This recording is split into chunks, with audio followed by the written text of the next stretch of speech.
नमस्कार साथियों और प्यारे मित्रों। आज हम लोग बात करने वाले हैं रसशास्त्र एवं भेषज कल्पना के अंतर्गत चैप्टर नंबर 3 के अंतर्गत बात करेंगे स्टेजेस ऑफ ड्रग कलेक्शन अर्थात द्रव्य संग्रह की अवस्था।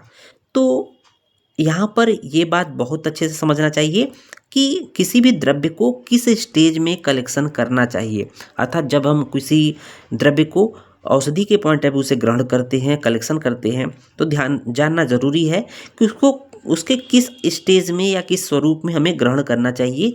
इस विषय में आचार्य सुश्रुत ने बहुत ही विस्तृत वर्णन किया है। तो यहाँ देखेंगे कि द्रव्य को किस रूप अर्थात अवस्था में ग्रहण करना चाहिए, इस संबंध में आचार्य सुश्रुत का विस्तृत मत है। तो ये जितनी भी बातें हम लोग आज बताएंगे यहाँ पर आचार्य सुश्रुत की ही बताई हुई चीज़ें हैं, जो कि चैप्टर नंबर 37 और चैप्टर नंबर 46 जो कि सूत्र स्थान के चैप्टर्स हैं, इसमें डिटेल में दिया हुआ है। तो यहाँ पर देखेंगे कि पहला पॉइंट क्या बोला है कि सभी प्रकार के औषध द्रव्य नए अर्थात नए मतलब नवीन रूप में ही ग्रहण करना चाहिए। तो हम लोग जानते हैं कि जो भी लगभग सभी प्रकार के औषध को नए रूप में ग्रहण करते हैं, लेकिन क्या है, किंतु मधु मतलब शहद, घृत, गुड़, पिपली तथा बिडंग को पुराने अवस्था में ग्रहण करते हैं।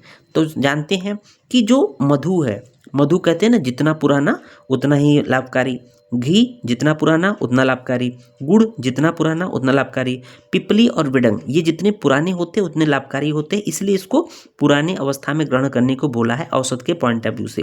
लेकिन अन्य चीज़ों को, जो अन्य सभी प्रकार के औषध है, उन्हें नए रूप में ही ग्रहण करना चाहिए, नवीन अवस्था में ही ग्रहण करना चाहिए।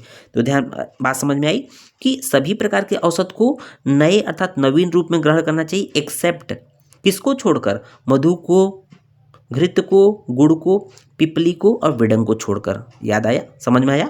उस पर देखिए दूसरा पॉइंट फिर दोबारा कहते हैं कि क्यों ऐसा क्यों है, क्योंकि विडंग है, पिपली है, शहद है, जो ये चीज़ें हैं विडंग, पिपली, मधु, घृत, गुड़, ये विडंग, पिपली, शहद और घृत ये पुराने हितकारी होते हैं। तो क्लियर कर कह दिया कि जो ये करा ना कि ये पुराने हितकारी होते हैं, जितना ज़्यादा पुराना लेंगे उतना ही ज़्यादा हितकारी होते हैं। तो ध्यान दीजिएगा। देखेंगे उसके बाद फलों के बारे में क्या बोला है, फलों के कलेक्शन के बारे में क्या बोला कि फलों को किस अवस्था में औषध के पॉइंट ऑफ व्यू से ग्रहण करना चाहिए। तो फल जैसे होने चाहिए रोग युक्त, कृमि द्वारा खाया गया।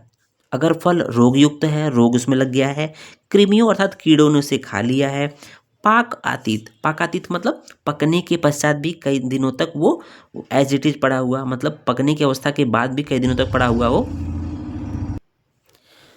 तथा बिना मौसम का फल। देखते होंगे आज के समय में तमाम फल ऐसे भी आ जाते हैं जो कि बिना मौसम के ही आ जाते हैं, ये वर्जनीय है अर्थात त्याज्य है। ऐसे फलों का ग्रहण नहीं करना चाहिए, कदाचित नहीं करना चाहिए। तो रोगयुक्त, कृमि द्वारा खाया हुआ, पाकातीत था, बिना मौसम का फल वर्जनीय त्याज्य होता है। इसमें कोई बात नई नहीं है, आप लोग जानते हैं, बस जानना है कि फलों को कैसा ग्रहण करना नहीं चाहिए। देखेंगे उसके बाद है सभी फलों को, इंपॉर्टेंट पॉइंट है बच्चों, ध्यान दीजिएगा, सभी फलों को पक्व अवस्था में ग्रहण करना चाहिए। तो हम लोग जो भी फल खाते हैं, चाहे वो औषधिक पॉइंट ऑफ व्यू से, चाहे जैसे भी हो, कहीं ना कहीं पका फल ही खाते हैं। लेकिन एक्सेप्ट विल्व, विल्व है ना, जिसको बेल कहते हैं, क्या बोलते हैं, बेल है ना, कच्चा बिल्व ग्रहण करना चाहिए।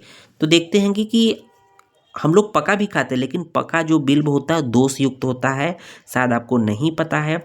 हम जो भी गांव से बिलोंग करते होंगे बच्चे, कच्चे बिल्व को फोड़ कर तोड़ने के पश्चात उसको आग में भून कर खाते हैं, औषधि के पॉइंट ऑफ व्यू से बहुत बहुत ज़्यादा गुणकारी होता है ना, बहुत ज़्यादा टेस्टी होता है। कच्चे बिल्व को तोड़कर, बेल को तोड़कर आग में भून के खाएंगे तो बहुत ज़्यादा मीठा होता है, अच्छा होता है और औषध के पॉइंट ऑफ व्यू से बहुत अच्छा होता है। जबकि पका बिल्व क्या होता है, दोषों से युक्त होता है, जिसको हम लोग शरबत के रूप में पीते हैं इन जनरल।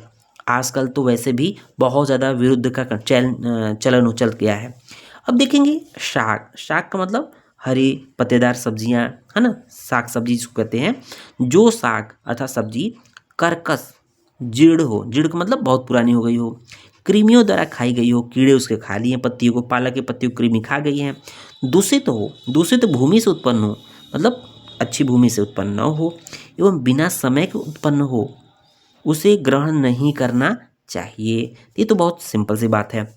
उसके बाद देखेंगे बच्चों कि कंद, कंद का मतलब हम लोग बात करेंगे कंद होता क्या है, लेकिन पहले देखते हैं जो कंद समय से भिन्न हो। समय से भिन्न का मतलब जैसे कोई कंद अपने निश्चित समय पर पैदा होता है, उत्पन्न होता है, लेकिन उससे दूसरे समय उत्पन्न हो रहा है, इसको बोला समय से भिन्न हो।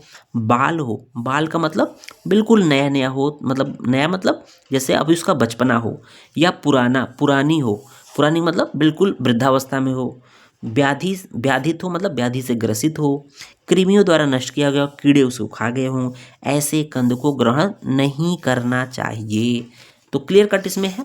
अब देखेंगे यहाँ पर जो बोला गया है, यहाँ कंद से क्या लिया गया है, विदारी कंद। ये हमारा BMS first, BMS second year में द्रव्य गुण में जो प्रोजेक्ट मिलता है, मेरा द्रव्य गुण का टॉपिक था विदारी कंद। देखेंगे शतावरी भी कंद में काउंट किया गया है। सिंघाड़ा, सिंघाड़ा का हलवा खाते हैं, सिंघाड़े को कच्चा भी खाते हैं और बॉयल कर भी खाते हैं।